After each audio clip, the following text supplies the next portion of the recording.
안녕하세요. 로이어랜드 한신 김지훈 변호사입니다. 여자친구한테 결별을 통보받고 앙심을 품고 여자친구를 스토킹하다가 심지어는 가스관까지 잘라버려서 가스를 누출시킨 사람이 실형을 받았다고요?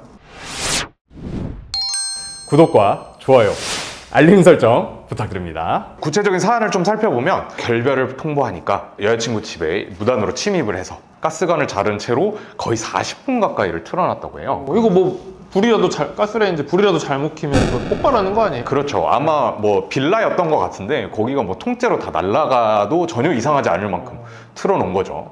실제로 그래서 이분은 이렇게 가스관을 자른 행위, 이 행위와 그리고 스토킹 범죄 처벌법으로 이제 처벌을 받으신 사안이 됐고 징역 3년의 실형을 선고받으신 사안. 꽤 이제 통상적인 형량에 비교했을 때 상당히 세게 형량이 나온 사안인데 죄질을 굉장히 안 좋게 봤나 보죠? 그렇죠. 사실 이 부분 관련해서는 일단 뭐 스토킹 범죄 처벌에 관한 법률, 이 법의 처벌 수위도 있지만은 사실 이 가스관을 자른 행위에 대해서 굉장히 좀 엄중하게 본 것 같습니다.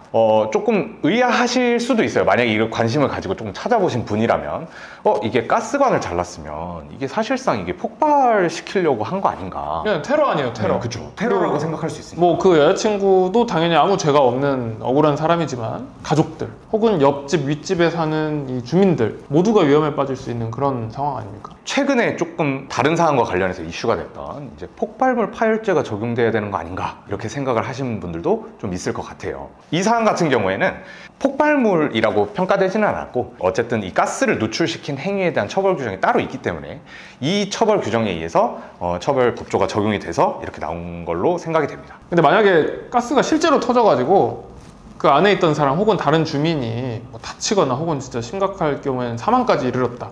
이러면 이제 처벌이 확 올라가죠? 그렇죠. 이 조항은 중한 결과, 상해 또는 사망의 결과가 발생했을 때의 가중 처벌하는 조항을 따로 두고 있습니다. 그래서 만약에 상해가 발생했을 때 이게 터져서 상해가 발생했다면 무기 또는 3년 이상의 징역, 그리고 사망에 이르게 했다면 무기 또는 5년 이상의 징역해서 거의 살인죄에 준하게 취급을 하고 있습니다.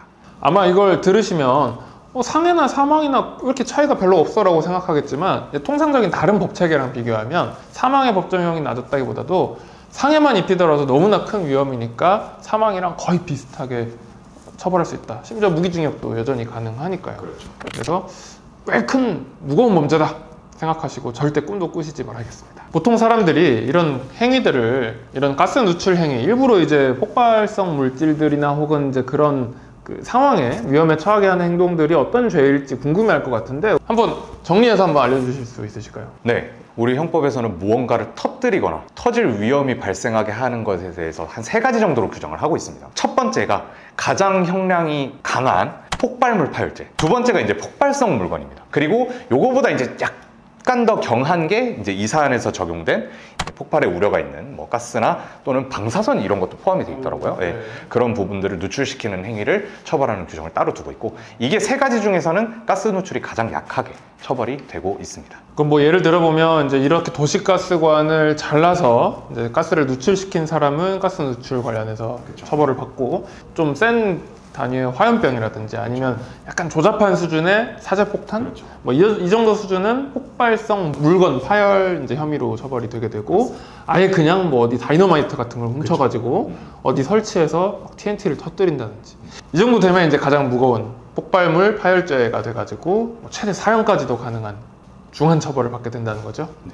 실제로 최근에 부산에서 사제 폭발물을 제작해서 원격으로 터트린 혐의를 받은 사람이 경찰에 붙잡혔는데 이 사람에게 적용된 죄명이 바로 폭발성 물건 파열죄입니다. 그래서 실제로 뭐 뉴스 같은 데 사진을 보면 차량 이렇게 뒤에서 그 라바콘 있잖아요. 네네네. 그 안에다가 사제 폭탄을 설치를 해놨다 그래요. 근데 뭐 이렇게 번쩍하고 불이 생기더니 뭐 불이 좀 나는 정도로 터졌는데 요 정도 되면 이제 폭발성 물건 파열죄로 가는 것 같습니다. 뭐 이거는 가스 폭발이나 아니면 누출도 심각한 얘기지만 사실은 이 근본적으로 이 사람은 스토커잖아요. 그렇죠. 네, 앙심을 품고 좀 찌질하게 스토킹을 한 사람인데 스토킹 자체만 해도 큰 범죄입니다. 주거 침입까지 하고 막 협박성 문자를 계속 보냈다잖아요. 800통 정도 보냈다고 합니다. 네, 하여튼 시련의 아픔을 이런 식으로 푸는 거는 곤란합니다. 마음이 아픈 건 이해가 가지만 그렇다고 해서 무고한 사람들까지 위험에 빠뜨리는 이런 행위들은 절대로 해서는 안 되겠습니다. 지금까지 로이어랜드의 김지훈 한신 변호사였습니다.